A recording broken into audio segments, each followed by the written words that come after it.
Mike McNa- Mike McDaniel isn't getting fired because the Dolphins are bad. Mike McDaniel's getting fired because his entire appearance as a coach is, hey, I don't care whether we win or lose. And Mike McDaniel having the attitude that you don't care whether you win, lose, you don't care what happens, you don't care if you scored a touchdown, if you guys are injured, that doesn't pan out in the National Football League. So that attitude that Mike McDaniel has is fantastic when the Dolphins are winning, when the Dolphins are playoff contenders, when Tyreek Hill looks like the best player in the world. Mike McDaniel can act however he wants. But as soon as the Dolphins have a bad season, that nonchalant attitude is going to get Mike McDaniel ran out of Miami. Mike McDaniel is learning his lesson because he never played football.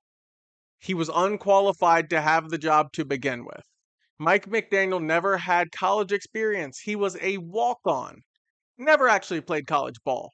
Mike McDaniel has never coached in the fuck it.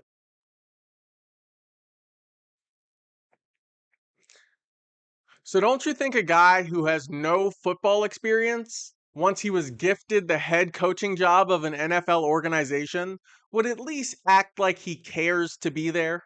I would like to see Mike McDaniel act like he cares to be there. The nonchalant attitude isn't doing anything for him, and that's the reason that he's going to get fired. Jaxson Dart, week 2 NFL football update. Jaxson Dart didn't play football once again in the NFL. He rode the bench for the New York Giants and he sat there helplessly while he watched his team lose.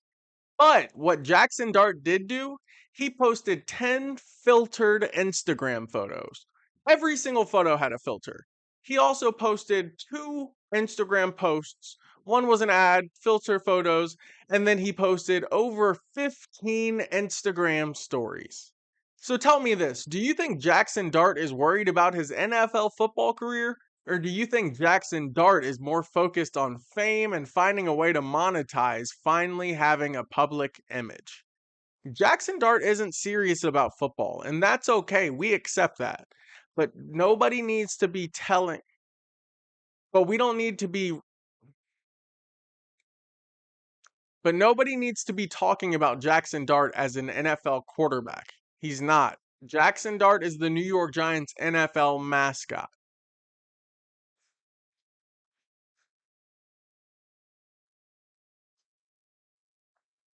Please free Shedeur Sanders.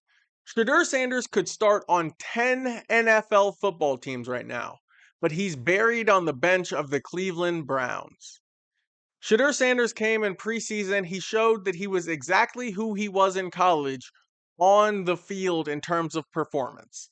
Shedeur Sanders was the best quarterback in the NFL draft. And even as Cam Ward is struggling to start his NFL career, Shedeur Sanders Shedeur Sanders would have come in and started day one on an NFL team without a hiccup because that's how much better he was than Cam Ward going into the NFL season. There are so many there are multiple NFL teams that lost their starting quarterback who could use Shedeur Sanders right now. The Cincinnati Bengals lost Joe Burrow, and they have Jake Browning starting at NFL quarterback. Jake Browning threw 2 interceptions in his first half of football that Burrow was gone. Think they could use Shedeur Sanders right now? The Minnesota Vikings. JJ McCarthy has proven he's not a capable quarterback at all. He's hurt, and now his backup is coming in. Think they could use Shedeur Sanders? The Miami Dolphins are 0-3 to start the season. Do you think that they could use Shedeur Sanders?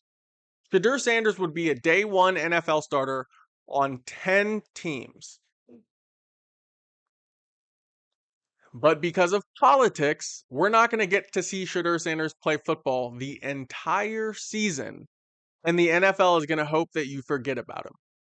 I guess Trae Young has gotten to the point of his NBA career where he's so washed that he's picking on a fight with somebody his own size. The only problem is that a guy Trae Young size is a retired NBA Patrick Beverly. I don't know why I have to go down my timeline and my feed and see a feud between Trae Young, a current NBA player, and Patrick Beverly, a retired undrafted free agent. Realistically, that's two. Realistically, those are two NBA players with no notable experience and realistically, those are two NBA players with no notable experience and no memorable wins. So they're in the right fight. They should be playing. So they're in the right dogfight. They should be picking on one another. I just don't want to see it on my timeline. Trae Young, please go handle your business in private and prepare for the NBA season because we're tired of hearing, oh, next year he's going to be better. Because right now, Trae Young, you've done nothing this entire point of your career.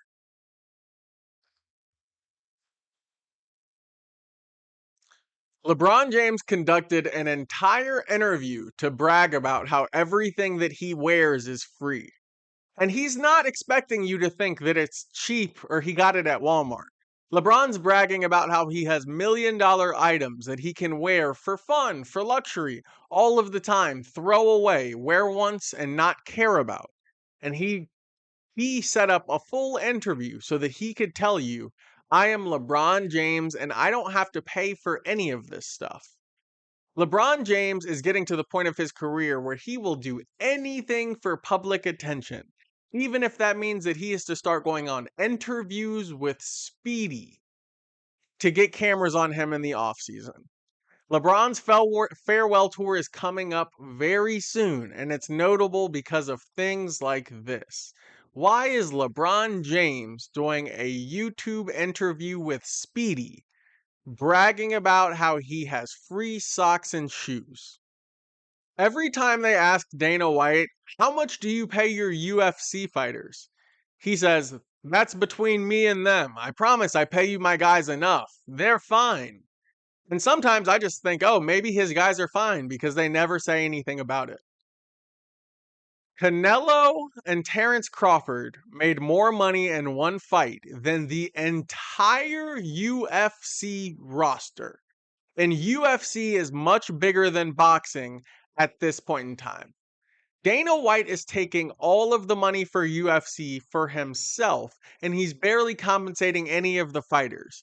Meanwhile, these UFC fighters are literally going in the ring and they're almost dying every time out. UFC fighters are incentivized to try to go for a knockout because there's a best fight of the night award. In order to win that award, you basically have to knock your opponent out. So they're going in there swinging at each other like madmen, and then they're barely being compensated for it because two guys in boxing made more money than the entire UFC roster. That's actually mind blowing.